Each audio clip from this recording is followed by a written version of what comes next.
سلام زخبركم تخطاتلت إرتريان ميديا نيتورك نساعد سي زدلنا يوم زينات توشتن وصان إنه بقدامنا تارست زينام.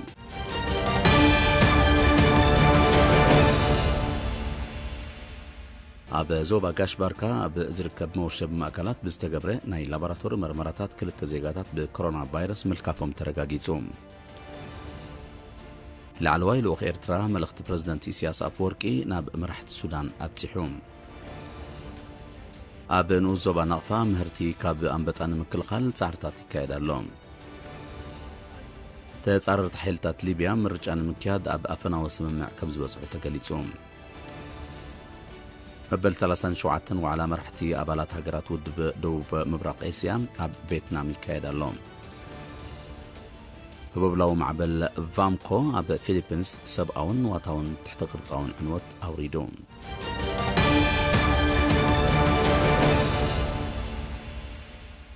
ناب زينا وشتا هاجر مسن سجر حابريتا كاب منستر تعنا أبزوا كاشباركا أبزركب موشب مأكلات لومي 10 حدار بزتجبره ناي لابراتور مرمراتات كل التزيقاتات بكورونا فيروس ملكافهم ترقاقيتون زوما بزحالفه 4 سامنتات بفنو كاب إثيوبيان سودانن استملس زيقاتات حنتي أب موشب مأكل شامبكو حد دما أب موشب مأكل حاجر تعاقبهم تصنهم زي كمديلن كولوت فيروس ترقيبهم أب هوسبيتالات زباطات كاشباركان عن سبان تعاقبهم حكمنا وكنكن كجبر لهم زصنحو 6 زيقاتات حاويم ننابيتهم تفانيم نساتهم دما حمشته أب هوسبيتال زوا كاشباركا حد دما أب هوسبيتال زبا عن سبا زصنحهم بز مسرت أبي إرترا تقلال قطري بكورونا فيروس تلفو زيقاتات كساب لومي 493 بتسعيلو 444 كابزيوم بستقبر لهم حكمنا وكنكن حاويم كاب هوسبيتال كفانون كلو 49 دما جنا أب هوسبيتالات تعاقبهم يركبون منستر تعنا 10 حدار كلتشين عسران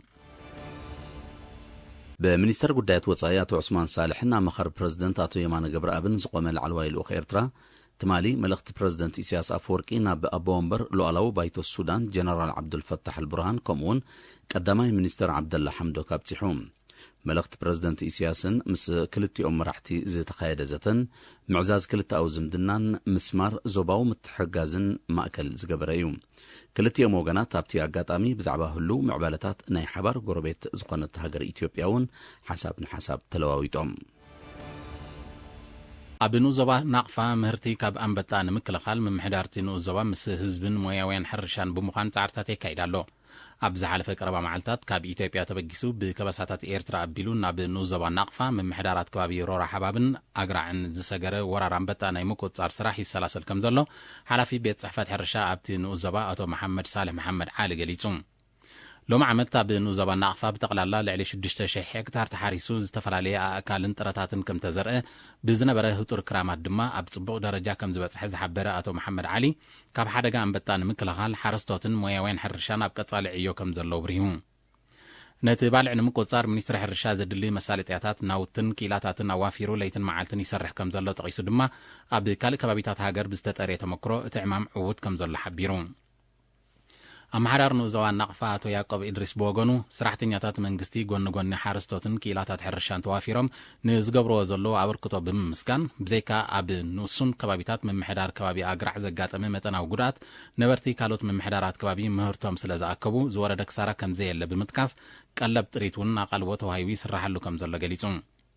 حرستوت أبزهابو ريتو سالا قلتف حبريتا منستر حرشا زاخل مهرتهم بفلاي دما سقا من سرناين كم زاكو بمقلات حرشاتاتو من مقبت ريتو من كابان بتان مدحان بمويا وين حرشان من محداراتن استقبر لهم دقف موقيسهم أب زوبا ماكل أب قصر بقعات زرقي أقداسنت وشبا إنسان بقلن وصيتومن وحسا قبابة تقاقمات صربالع كومون موحس نحنت مقب 7 إنسان زيتو كور عودزته كابت شعاتك 17 حدار تخيدوم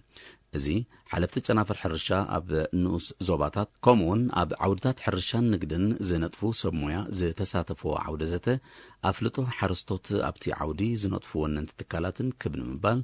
بقوع تمرتين أب علاقاتات زغربلو بايتا نمرقات زعلم يوم أب كفل حرشان مريتن زوبا ماكل حلافي جنفر لمعات بقولن زراتن أتو أسرات هايلي أبزو سمعو قال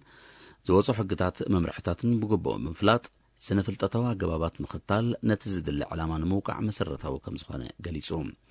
ኣብቲ ዓውደ ዘተ ምብዛሕ ምሩጽ ኣዝርእትን ብዓይነት ምህርትን ኣገባባት ኣተዓቃቅቦኦምን ቀጻልነት ዝርግሖምን ትርጉምን ኣገዳስነትን ውሸባ ናብ ሃገር ዝኣትውን ብመልክዕ ሰደድ ዝለኣኹን እንስሳታት በቕልን ውፅኢቶምን ከምኡውን ውሑስ ኣጠቃቅማ ጸረ ባልዕን ምሕደራን መድሃኒትን ብሰፊሑ ተዘሪቡሎም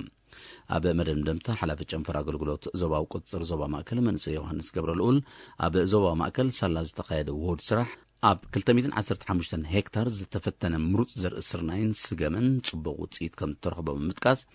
ቁፅጥር ኣዝርእቲ ናይ ሓባር ስራሕ ስለ ዝኾነ ተሳተፍቲ ዓውደ ዘተ ብመሰረት ዝቐሰምዎ ኣስተምህሮ ኣብ ከባቢኦም ኣብ ዝካየድ ኩሉ ዓይነት ሕርሻዊ ንጥፈታት ትኩራት ክኾኑ ኣዘኻኺሮም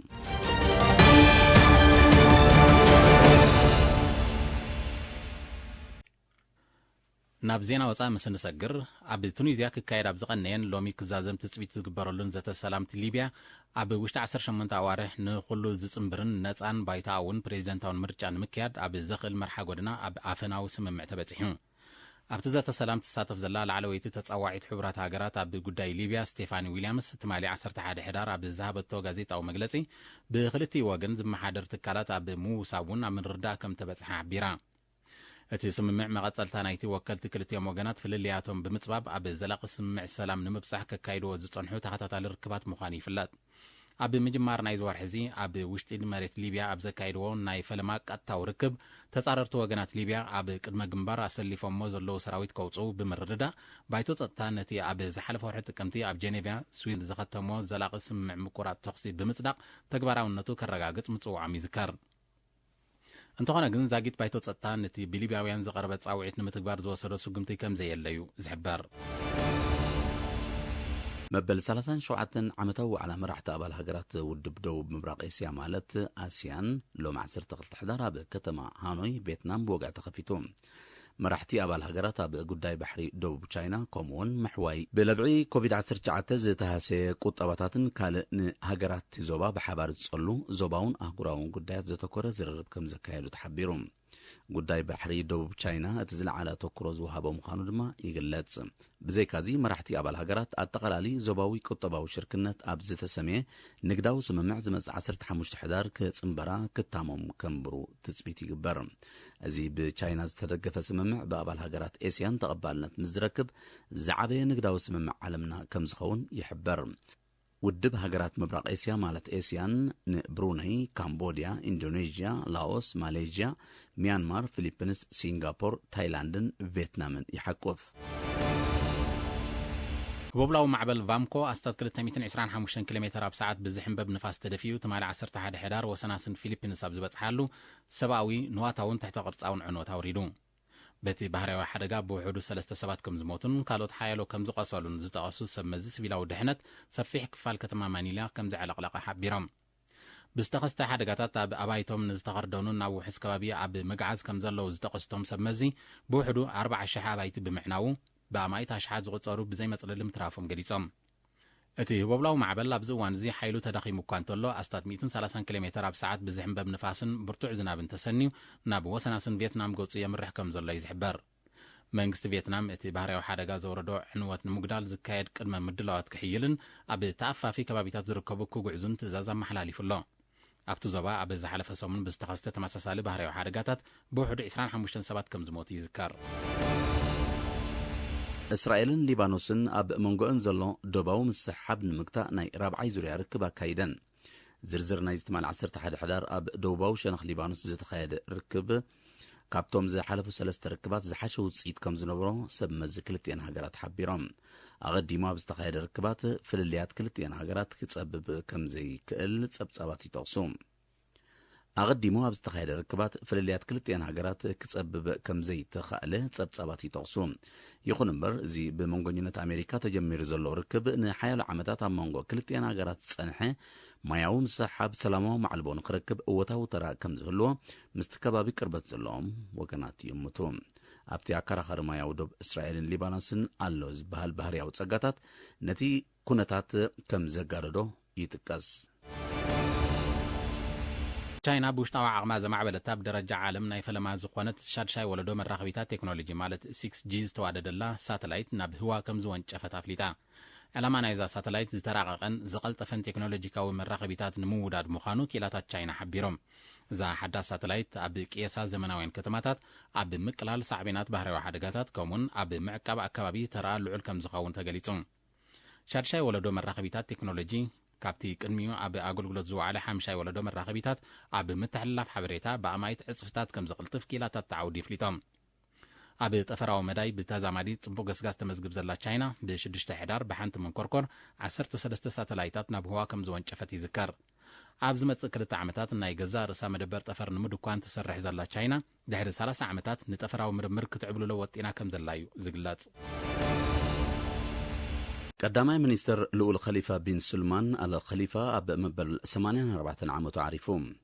ድሕሪ ናጽነት ባሕሬን ኣብ 1971 ናብ ስልጣን ዝመጸ ልኡል ኸሊፋ ኣብ ኣሜሪካ ብዝርከብ ሆስፒታል ሕክምናዊ ክንክን ክግበረሉ ከም ዝጸንሐ ማዕከናት ዜናት ሃገር ኣቃሊሐን ልኡል ኸሊፋ ኣብቲ ንጉሳዊ ስድራ ቤት ሓያል ተራ ከም ዝነበሩ ይግለጽ ኣብ 2011 ኣብቲ ሃገር ኣብ ዝተገብረ ናይ ተቃውሞ ሰልፍታት ሰልፈኛታት ልኡል ኸሊፋ ካብ ስልጣኑ ክእለ ጠሊቦም ነይሮም ንሱ ግን ኣብ ሃገራት ዓረብ ዝተገብረ ሰልፍታት ተቃውሞ ሞት ናዕብን ዕንወትን ጥራሕ እዩ ኣምጽኡ ብምባል ነቲ ክሲ ነጺጎም ባሕሬን ኣብ ዝቀረባ እዋን ምስ እስራኤል ሓድሽ ዲፕሎማስያዊ ዝምድና ክትጅምር ከም ዝተሰማምዐት ይፍለጥ ኣብ 84 ዓመቱ ዝዓረፈ ልኡል ኸሊፋ ን49 ዓመታት እዩ ኣብ ስልጣን ጸኒሑ በዚ ድማ ኣብ ዓለም እቲ ዝነውሐ ኣብ ስልጣን ጸንሐ ቀዳማይ ሚኒስተር ምዃኑ እዩ ዝግለጽ